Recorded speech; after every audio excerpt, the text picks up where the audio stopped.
Bismillahirrahmanirrahim.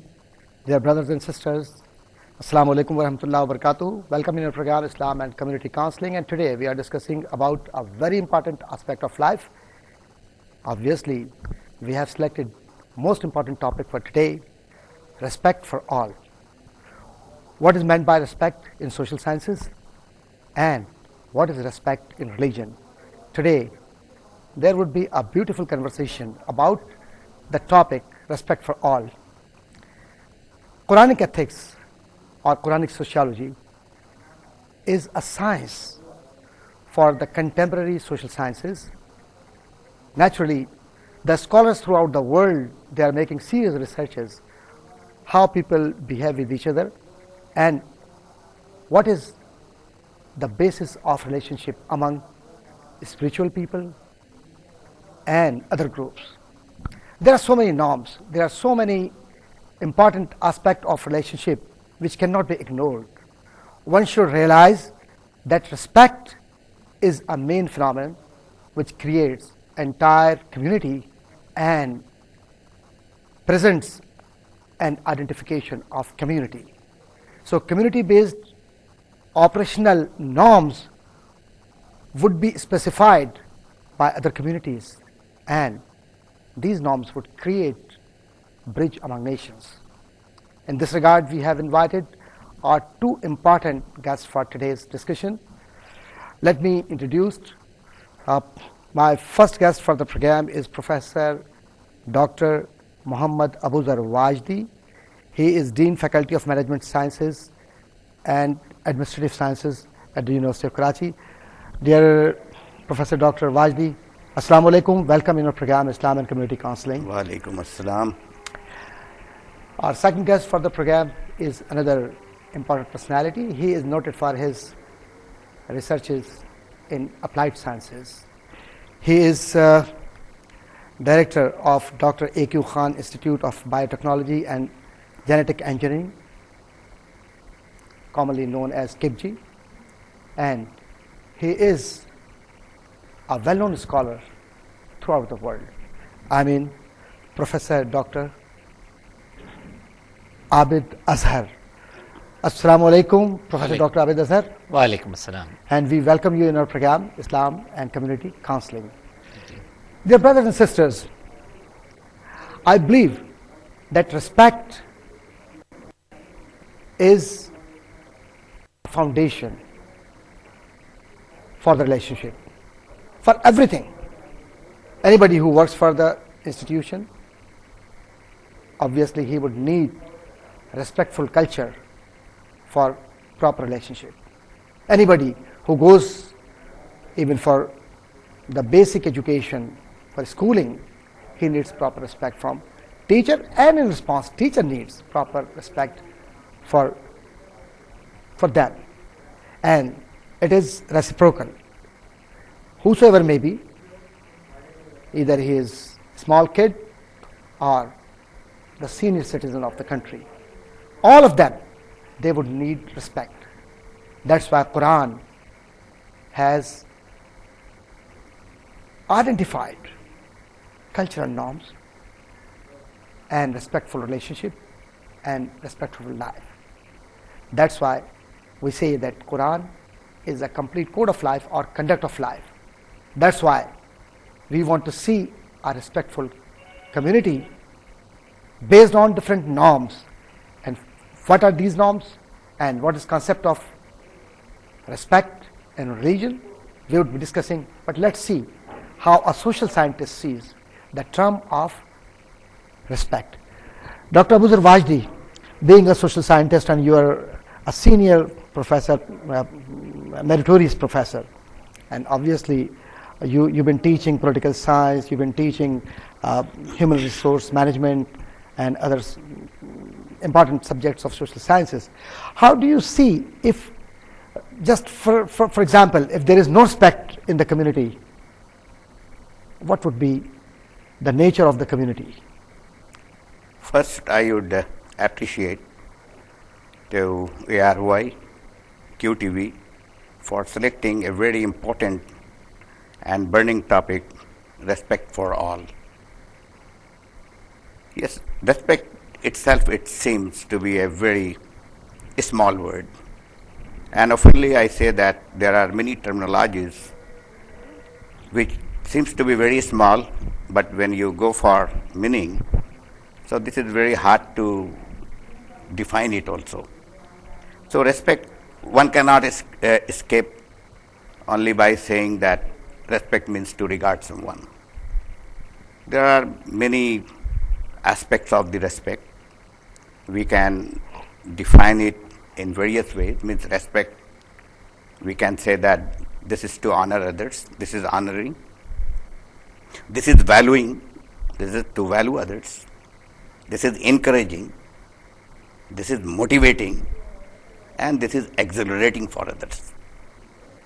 Because respect is not that we only to regard others. Yes, by respecting others enables to motivate. We motivate others by respecting them. So, respect has become a very important and cardinal factor in every society, in every community. Respect is not that this is a very specific, this is a narrow, but this is a very broader. This starts from your family life and ends to your with the end of your life. Yeah. And what I see, that respect, this is a behavior, and it is found in everyone. What the nature of man want most, what they desire most.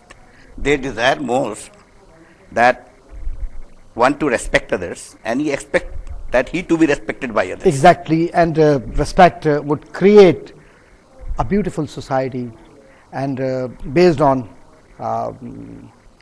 reciprocal relationship between people.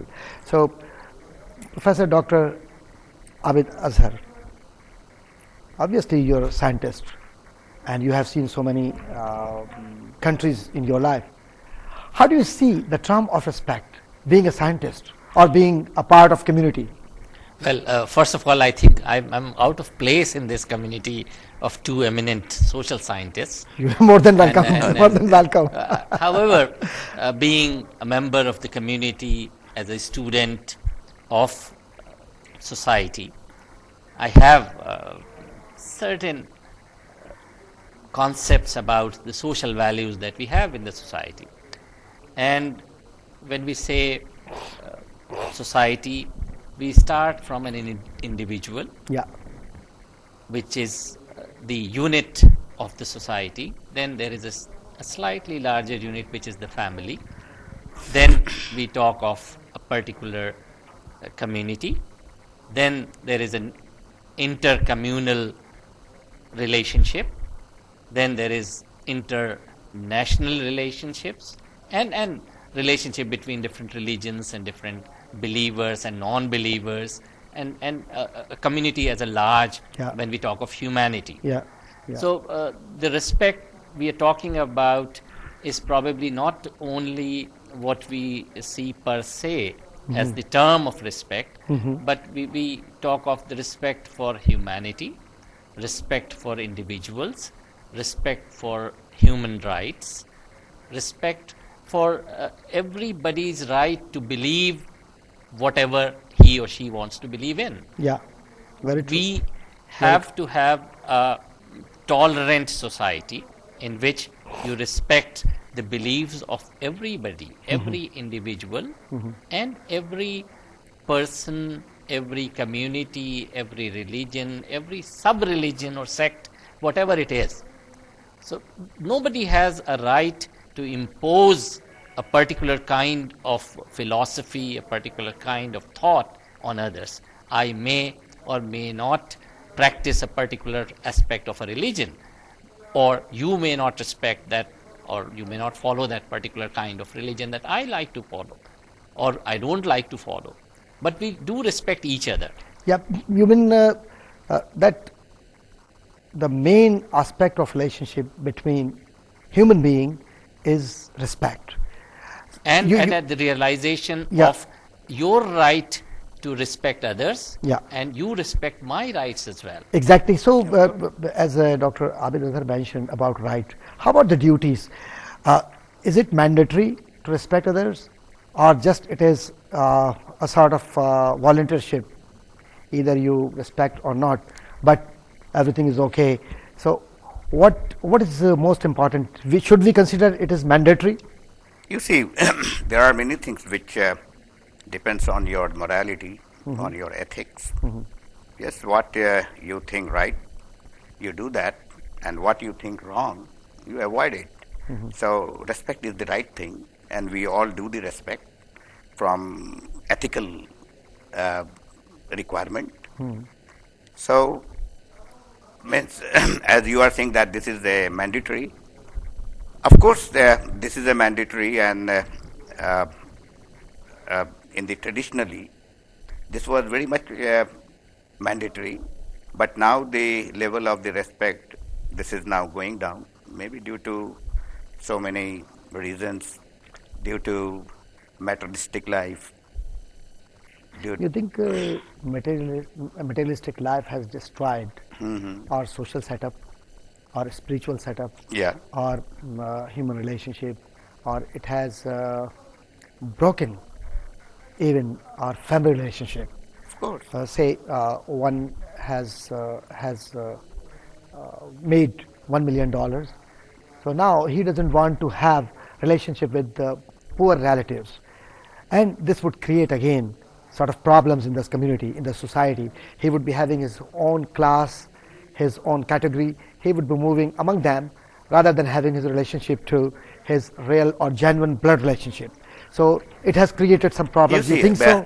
I would add one thing, that credibility that always comes from respect.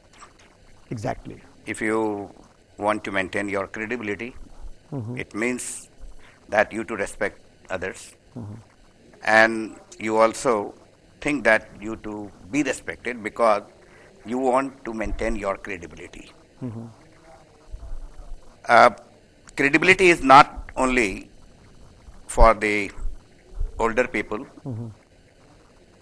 this is also for the younger, and the parent that plays very important role, because parent they teach, they nourish their children from beginning, that how they to respect their brothers, fathers, mothers, and if the family that teaches properly respect from the beginning to their children, so you will see, and the experience that says that this family always observes the sense of the high respect among their family members. Exactly. And Dr. Abid Azhar, how would you see the contemporary society?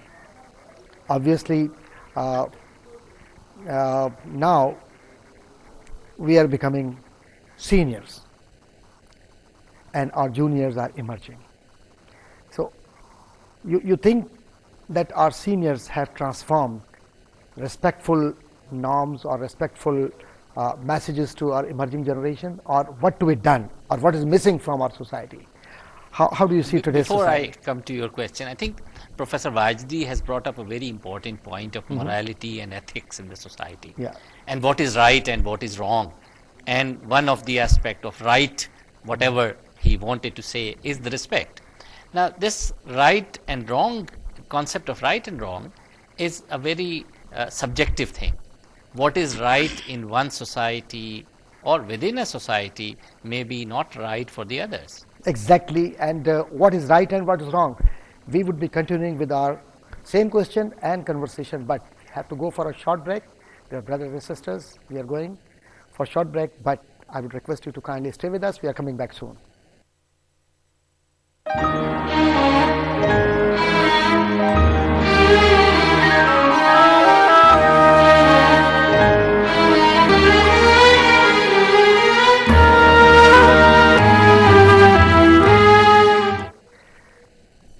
Dear viewers, welcome back in our program Islam and Community Counseling, and today we are discussing about respect for all. Obviously, respect is a most important element for the society, and our eminent personality, Professor Dr. Abid Azhar, was discussing before break regarding right and wrong with reference to respect. Please continue. Right. What I was trying to say was that there are certain rights which are universal. Right means correctness, which are accepted by every religion, every society. Like, no society would teach to rape. No society would teach to torture somebody. No society would teach or encourage to take bribes or give bribes. Yeah. These kind of things, including the respect for human rights and everything. And these are components of, and these are sins in religion, in Islam. Every religion. Yeah. Not only Islam. Yeah. Every religion, every society, Yeah. even those who are non-believers, would never say that you do these kind of things. They would not accept. They would not tolerate. They are not. They would not tolerate. They are no Yeah. in every society. Yeah. So these are universal things which are supposed to be wrong, and then there are certain things that the people do, and Yeah. they want you to speak truth. Nobody would say that you should be a liar. No religion or non-religion society, non-religious society would Yeah. encourage to lie in the society, and no religion would allow you to torture anybody. Yeah. No religion or not religious society, every society has certain established practices that includes the respect for elders, respect for individuals, respect for communities. And the question that you had asked me before then, that whether we have been successful in transforming or transferring the respect that we had learned from our elders to our youngers. I think it's not only individual responsibility, but it is a responsibility of the community at large, that Yeah. you try to inculcate in the younger generation the respect for every individual, and that is done by showing respect towards them. It's not that I would demand respect from the youngers. They would respect me only if I respect them. Exactly. Whether they are very young, whether they are very close to my age, or From elder both than- sides. From both sides. So being a professor, you've been teaching for a long time. Do you think that today's student does not pay proper respect to teachers?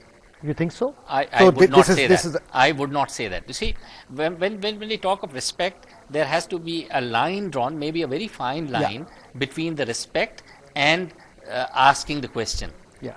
Probably, in our culture, we are not used to asking questions. We do not encourage our elders. When they say something, we take it as a sermon, and we do not want to question that.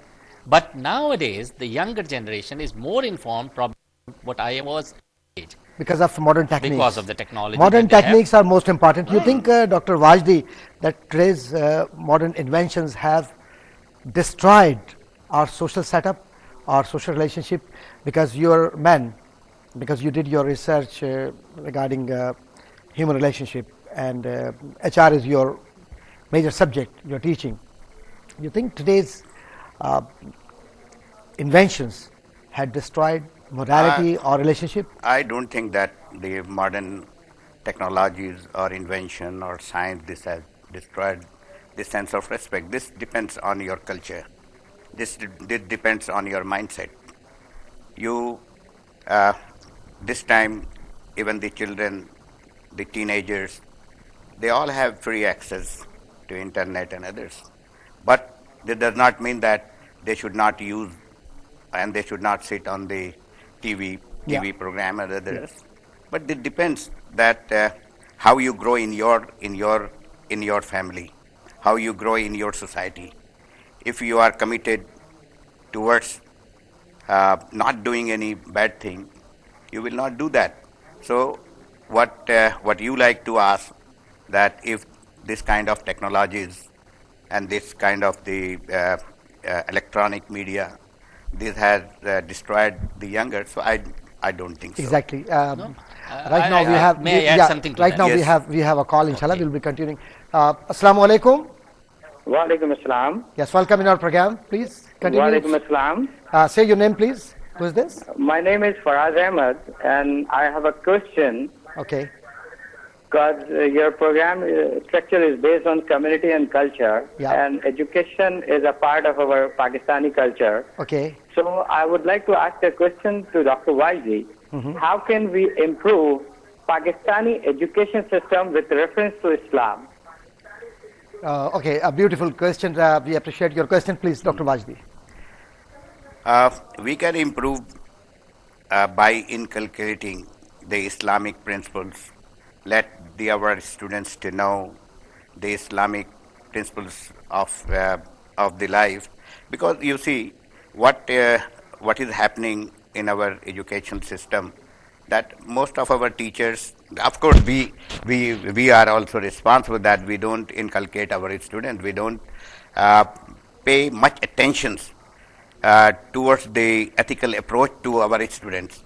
So if we are inculcating the ethical approach to our students and convincing them that what they to do the right things and what they to do avoid the bad things, so I don't think that the student will not abide by. Student, they always abide by the things if you do the things which is very right to them.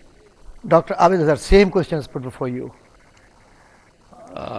Well, I think Dr. Not Wajdi has not only Pakistan. yes. we I see, think Dr. Wajdi has put it in the right perspective, that we have to really be role models for these students. Fine. You have to. The difficulty that you had put initially, that because of the innovations and technology, it has made us more answerable to the younger generation. You think? So- We find that there is a gap between theory and practice. We see syllabus. Obviously, syllabus is there. Like medical ethics is taught. In law, we see professional ethics is there. Even in other courses or in programs, we see ethics and religious teachings. Everything is there. But what is missing? Missing is theory and practice, and what to be done for this, and how a teacher can create respectful manners among the students, among the community, because teacher is a main source of information. Through his character, through his perception and contribution, a big revolution can be seen throughout the world. How do you? I think we'll have to differentiate between the level of teaching. Okay. You see, we are not talking of teaching at primary level, secondary level, higher secondary level, and the university level. And the roles are different at different levels. Yeah. At the primary school level, a primary teacher would be more interested in teaching them certain skills to write, to read, to understand, to start learning. Then at the secondary level, a little more skill is developed. And when they get to the university level, where you and I am teaching, or we are teaching, the role is slightly different. Yeah. Here the source is not only the teacher. We are only kind of facilitators. So we are not providing them the knowledge, we are sharing the knowledge with them, and the student himself or herself is mature enough to extract the information from the sources that are available. You think? And there is a gap. I mean, I agree with that there is a gap, and that gap is widening because of the speed of the knowledge that it is coming into the society or in various disciplines. So it is very difficult for us older people, as we are now, to really meet the challenges of today. And the student is sometimes more knowledgeable than what I am, and that puts us in a very difficult situation, because I have not been able to cope up with the knowledge that the student is coming up, and that is where the gap is. Not in the practice of myself, but because I am not keeping myself updated, I am not studying enough. The student is more smart. So this is dishonesty. Sometimes, I'm not saying it's dishonesty. What I'm saying is that the younger generation has got a knowledge base which is much wider than we had. So Exactly. they are in a better position to understand things than you and I are. Exactly. You see, But I do what I I do understand. agree with Dr. Abidazar Sahab, what he said, that the level of teaching is very different. Higher educations, your secondary educations, your primary, and ethical educations, mainly this is to be given at the primary so that we could change the thinking of our younger from beginning. So as they would grow, they would be more durable and they would be more strong and they would be more committed in respecting to their family members, to their neighbors, to their teachers. You see, I would also extend the boundary of the respect for all. Take this example that we may have a good relations or we may not have a good relation with our neighbors, but we also respect our neighbors. Why don't you start your TV with a high volume? You don't do that. That we don't want to harm the others. This is also a sort of respecting to our neighbors. Another thing that you see in the working environment, now I am coming, that this respect is not only with your private life, with your domestic life, but this is also with your formal life. You come in the organizations. You don't come organization or you don't join organization only for your economic compensations or only to get your salaries. You may get very good working condition, but if you are not respected by your boss, you will not be satisfied with the work. That's why I wanted and you will not get the model of the quality work life. That's why I wanted to add up one thing, that once, if you are not getting proper respect from your community, from your work culture, from your friends, from your colleagues, even from your family members, youngsters, anyone whosoever may be, it would obviously create psychological problems for your personality and for your perception. You may be having so many things in your mind to bring a change in the society or within the parameter of your own situation, whatever it is, but you'll fail because the other people, the other person or the people who are on the receiving end, they don't understand what you want to convey to them. Our youngsters, they are waiting to have something from our seniors, and a gap can be seen between teachers and students, gap can be seen between parents and our youngsters, their children, and it is obvious, it is visible. Whatever I have seen, you might have observed this. So how, being a Muslim, Islam teaches about such relationship, and how could you get rid of this problem? Islam says that respect is compulsory for you, or pay proper respect to everybody. That's why Holy Prophet Muhammad and his family, Ahl Bayt, they used to teach to their kids to be respectful to everybody whosoever is in your city or in your neighborhood. That's why they used to say Assalamu alaikum wa rahmatullahi wa barakatuh without knowing who is this.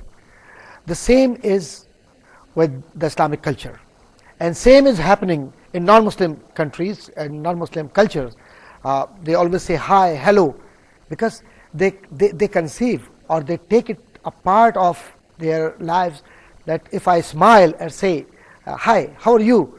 So this would create interaction between between unknown and unknown. Then it would create relationship between informal relationship, you and me or everybody who say smile. So smiling face in Islam is most important. That's why Holy Prophet ﷺ says that smiling is a charity, and obviously it is. So we are going for a short break, and inshallah we'll be continuing with our conversation. So our viewers, I believe you will be enjoying today's discussion.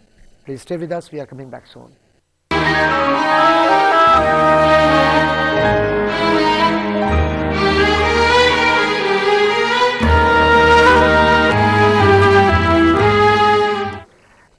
Dear brothers and sisters, welcome back in our program Islam and Community Counseling, and today we are discussing about respect for all. why respect is so important for us, and we were discussing about some facts. But going for such discussion, again we have a call from, yes please, Assalamu alaikum. Salam. Ji, yes, yes please, Assalamu alaikum. Walaikum assalam. This is Amina from Lahore. I have a question for you. Okay, welcome. I wanna ask that our education is improving day by day, but why students don't respect their teachers? If teachers are, to be frank, our teachers frank behave, so that's why students not giving respect to their teachers what they deserve. And secondly, I wanna ask why respect is so important for us. Okay, thank you very much, Sister Amina. And these are two important questions. Let me place this question to our panelists today. Why? First of all, I would not entirely agree with the notation that she said that students are not paying respect to the teachers. There may be a few students who are not paying respect to the teachers. By and large, the students are very respectful to the teachers. Now, those who do not pay respect to the teachers, there can be many reasons for that. Okay. Sometimes we are to be blamed too, that probably we don't deserve that. We are not doing justice to our profession. And that is why we are not earning the respect that we should earn from the students. On the other hand, there can be one or two rocks or one or two ill-minded people in the community on both sides, from the students or the teachers, who are influencing this relationship. Otherwise, I would not agree with that not every student is not paying respect to the teachers. It's true. If you are doing your job professionally, if you are satisfying the students, they will pay a respect. Exactly, and this is most important for a teacher, that he should not appear before students without proper studies, without proper research, And because it is a part of our profession. And again, this is honesty. If you go to the classroom without having your knowledge, how would you transform knowledge to our students? And students are the best judges. They know what we are doing there. If we are passing our time, just wasting our time or their time, they would notice. They would not say because of marks or because of numbers, but they know what teacher is doing with them and how teacher is playing with their emotions. So, if you allow me to add to that, please. they are best judges Yeah. after the examinations. Yeah. Then they'll judge you that what you have been doing in your class. Exactly, yeah. And they'll honestly judge you on the basis of your performance. They may be very happy at the time of the class that you have given them good marks, but at the end of the day, they would realize that you have been not honest to your profession, you are not communicating with them, you are not preparing your lectures, you are not studying enough. But after that, they'll say that this guy was not, or this lady was not honest to the profession. exactly. And Dr. Wajdi, please. I also disagree that what she said, that students, they do not pay the respect to the teachers. Now, this is my own 35 years experience of teaching. I am always respected by my students. I think that if the teachers appears as a role model, and if it can convince to their students that they are very much committed to their teaching profession, as Dr. Abid has said, commitment to your time, commitment to your work, commitment to your teaching, commitment to your knowledge, commitment to your academic excellence.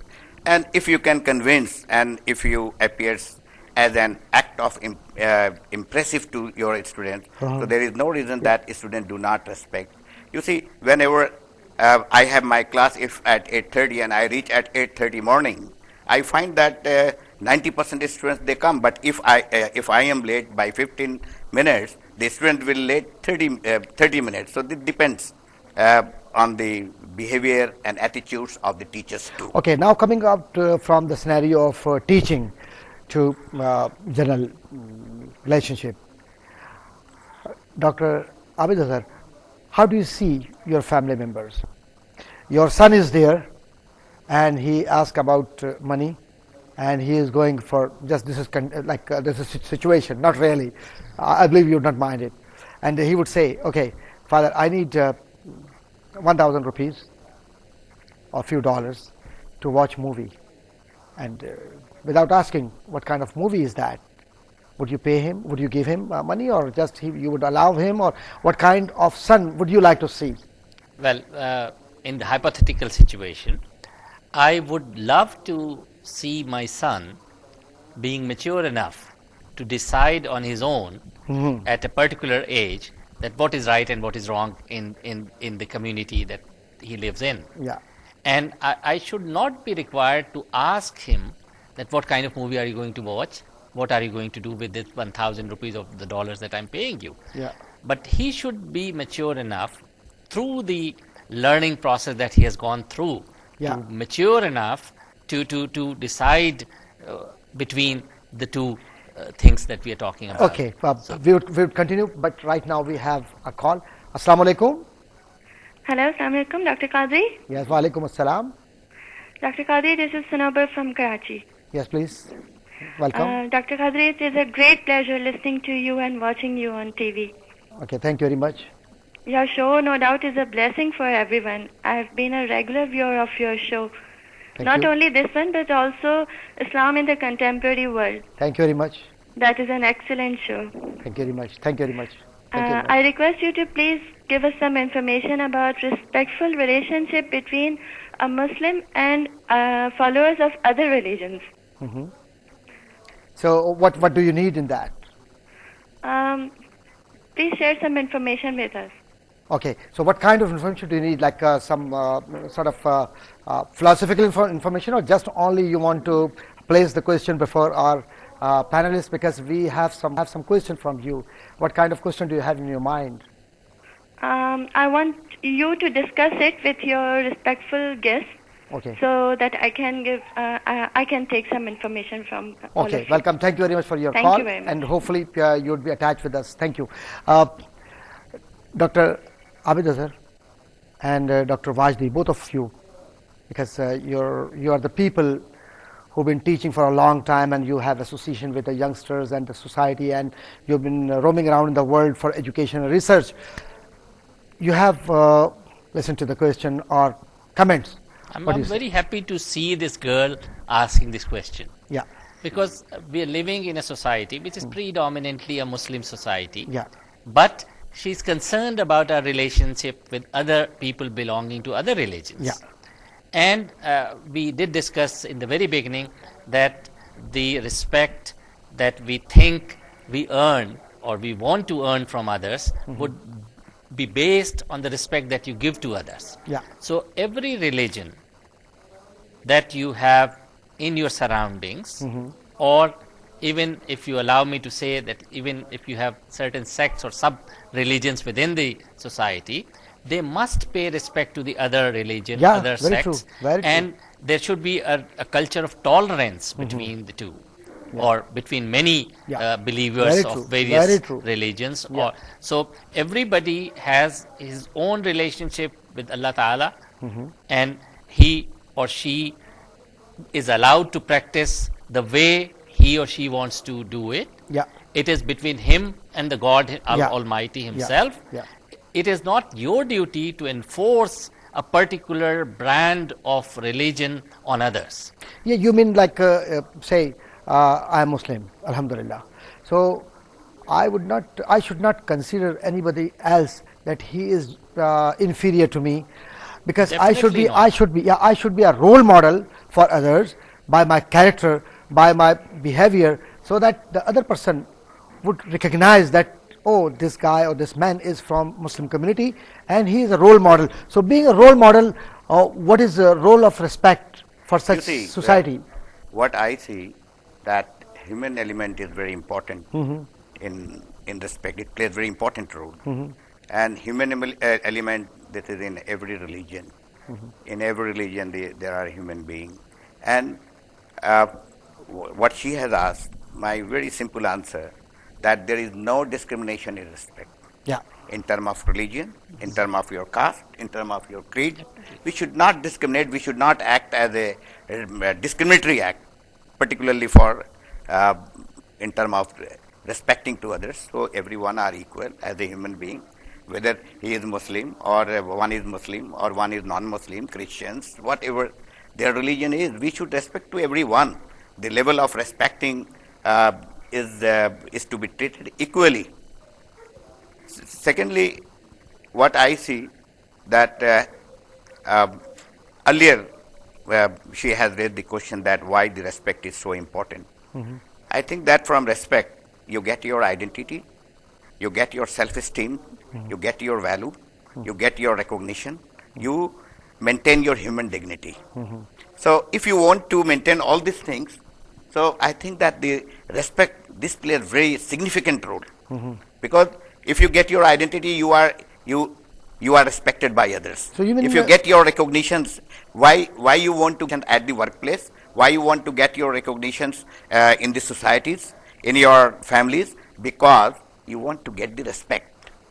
You want to get the respect. That's why you make your all endeavors for getting your identity, for getting your because you want to go ahead. So that's so the entire setup for the respect is that first I will have to realize myself that being a part of the society, I should respect others. Then I must expect that in response to my action, I would be respected by others. Because it has been mostly observed that most of the people, they say, oh, I went to such and such place and they did not pay proper respect to me. I expect that people should respect me. They should stand up and say, oh, assalamu alaikum, hello, this and that.